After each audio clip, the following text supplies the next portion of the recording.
Hey guys, welcome back to the second video on section 1.2. In this video, I'm going to discuss how to solve a system of equation using elementary row operation, row echelon form, the Gaussian elimination and back substitution, and then systems with no solution. I thought I was going to cover the rest of the section in this one video, but I'm going to have to make another video, and that's okay. All right, so a couple of things. The most important thing about this chapter is you have to be very careful with the algebra. So just make sure in this video, I'm just going to show you basically the concept so I can shorten the video. But please press the pause button and make sure that all the algebra is correct. And I'm sure there are. Okay, so let's start with example of solving the system using row echelon form. Well, what is this row echelon form? A row echelon form, let me add a page above actually, is going to, right, we discussed this in the last video, we're going to have this thing called a diagonal that has all ones, okay, and there's gonna be zeros to the left of those ones. There can be anything here, okay, any number you want there in those entries. Okay, so you can have something here, here, here, here, here, here, and then these are your, this column here is your solution. So what we want to do is try our best to get a row of ones here, and then these have to all be zeros, and go back to the video to remind yourself of what the three criterias are to become row echelon, okay? So what I'm going to do is I'm going to take these systems, I'm going to write it, in this augmented matrix, right? Which means that we are going to write all the coefficients and their solutions, or what they're equal to, the constants. So here you notice there's no x1, so I put a 0 there. 1, 1, negative 2, 1, 1, negative 2, and negative 3. So I take all of these, 1, 2, negative 1, 0, and then 2. And 2, 4, 1, negative 3, negative 2, and 1, negative 4, negative 7, negative 1, negative 19. So that's all there. What you want to do in something like this is you literally want to get in this order, guys. 1 here, 0 here, 0 here, 0 here. Then you want to get a 1 here, 0 here, 0 here. Don't try to get a 1 here, 1 here, 1 here first. It's not going to work. It will, but it's going to be like 50 additional steps. So we want to get a 1, then all zeros below it, a 1, all zeros below it, and so on. So here, I just took this right here, and I'm just going to start applying. Well, what do you guys see? As I wrote here, the goal is to get 1, 0, 0, and so on. First, I'm going to exchange row 1 and row 2 because you want a 1 up here. Could you do row 1 and row 4? Sure, because they both have 1s, but I did row 1 and row 2, okay? So once we get here, we just swap those two around, and then I wanted to carry out the problem with you so you could see it. Once again, hit the pause button. Then what I'm going to do here is I'm going to produce a new third row. And the way that I'm going to do that is so when I swap these, actually I should have said that. The reason why I chose row 1 and row 2 to swap is because not only would I get a 1 up here, but I would get a 0 down here. So that's why I didn't want to choose row 4. Okay, so once I get that, I want a 0 right there. So the only way I'm going to get a 0 right here is by multiplying row 1 by a negative 2. Once you guys do that, watch the algebra. You're going to add it to row 3, and you're going to get a new row 3, which means everything stays except for row 3. That's why I put it in blue. Pause the video, check the math, okay? So now I have 1, 0, 0. I need a 0 right here. So what do you guys think I'm going to do? How can I get a 0 here? Well, I recopied the same thing from the last page here. I get the 0 by just taking row 4 minusing row 1. okay? Once you do that, you get all this here. And now you got all zeros underneath the 1. Great. I have the 1 already in this position, so I'm great. And I have the 0 already in this position, which means I'm great. I need a 0 here. So there's 2 ways of getting a 0 there. You're going to have to multiply by a constant and then combine it. So let's see what I did here. What I did here was I took row 4 and I times it by 6 times row 2. And the reason why I chose that is because I know I'm going to eventually need a 0 here, and it just makes sense to hit both of these with a 6 and then combine them. So when we do that, we end up with this. So look, I have 1, 0, 0, 0, 1, 0, 0, and now I have a 0 here. Well, I need a 1 here, okay? And I need a 1 here. So how can I do that? If you're saying take 1/3 of this row and take negative 1/13 of this row, you're absolutely right. So what I did here was I just did it in 2 steps. I took 1/3 of row 3, and I got this. Here's row 3. And I took negative 1/13 of this, and I got here. The great thing about this, and you could call it, you know, I called it x1, 2, 3, and 4 because I did x, y, z, and then what? Okay, so x4 is equal to 3. Do back substitution. You'll get x3 to be 1, x2 to be 2, and x1 to be negative 1. Okay, so just remember how this is written out, guys, right? x1 plus 2x2 minus x3 equals 2.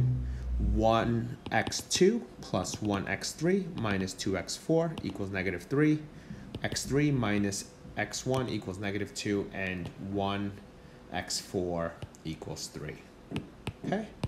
So you just do back substitution, you're done. The key was to get into row echelon form, and I did. That's this part, okay? You want to make the diagonal and everything below the diagonal, okay, to be zeros. All right. Moving along, a system with no solution means that in the elimination process, you obtain a row of all zeros except for the last entry, okay? It is necessary to continue, it is not necessary to continue the process. Simply conclude that the system has no solution or is inconsistent. So we can also, right, if you guys remember about no solution, it's basically when you get the same constants and, the same coefficients and then different constants. That's one way, but here we're gonna look for all zeros except for the last entry. Once that happens, stop right away. So I took the augmented matrix for this, paused the video, and I put all of these here, okay? So everybody knows how to do that by now. So from here, what I'm doing is I'm going to, once again, I have 1 here. I need 0 here. So I'm going to start there. So I'm going to do R2 minus R1 to give me a new R2. So that's why I highlighted this. I get this here. Assume the math is great. I'm going to do the same thing. I'm going to get a 0 right here because we're getting it into row echelon form. And then once I do that, I get another 0 here to give me a new row 3, okay? And then I got to get another 0 here. That's how we do the row echelon. So you can do that by doing this operation, okay? Once you get here, you need now, I have the 1s right there. I'm going to need, these 3 are 1s. I'm going to need this to be a 0 and this to be a 0. I'm going to need this to be a 0 and this to be a 0, okay? So what happens here? In this case, I guess I didn't put the answer. I'm going to make row 3, a new row 3, because I need the 3rd row to have a 0. And what I'm going to do is I'm going to combine row 1 plus row 2 plus row 3 to give me a new row 3. 0 plus 0 is 0. 1 and negative 1 is 0. Negative 1 and 1 is 0. And 2 and negative 4 makes negative 2. Because we have all zeros here, except for the last entry, there's no solution, okay? So hopefully that makes sense. Do row echelon once once you end up getting all zeros and then the last entry, you stop. There's no solution. And we're almost done with this video. I'm sorry that it's really long. The Gauss-Jordan elimination is continue the process of row echelon form until it becomes reduced row echelon form. So you might say, what does that mean? Well, reduced row echelon form means, let me see if I wrote it, I did not. It means that you are going to get everything, okay? Let's do this. Let's say these were your solutions, or right, these are the constants. You're going to get 1 all the way, right? And then you're going to get zeros everywhere else above and below, okay? So you will only have 1 diagonal, and this is going to be beautiful because it's going to be like x4 equals this, x3 equals this, x2 equals this, x1 equals this. So this is reduced row echelon. Row echelon is just this part. Reduced means everybody above and below. So you have to just know what the process is.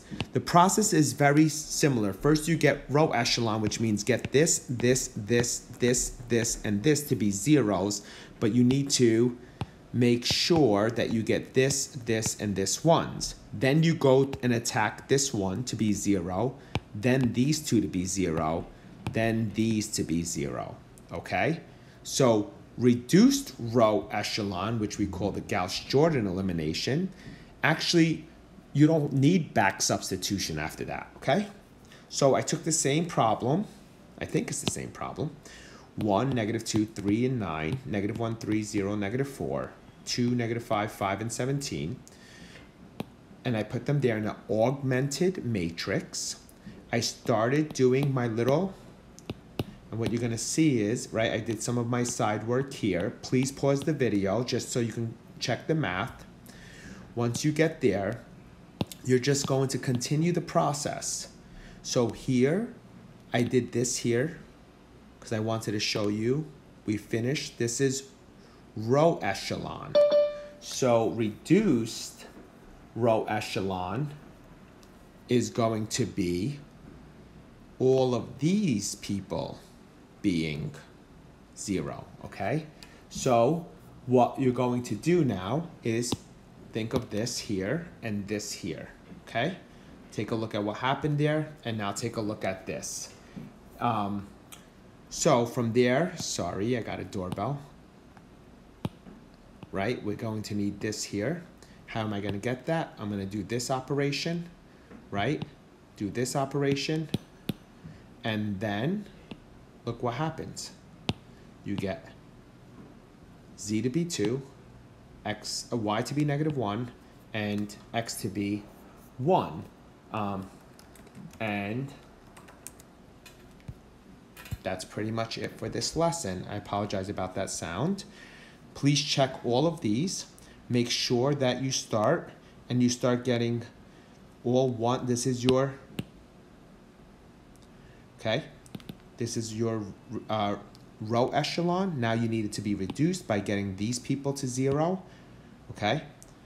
And sorry, we got this to be 0 first, then these two to be 0, and then the beauty about this is you're literally done. Z equals 2, y equals -1, x equals 1. There's no back substitution. There's one video left, which is about infinitely many solutions and homogeneous solutions, so please watch that one as well. Have a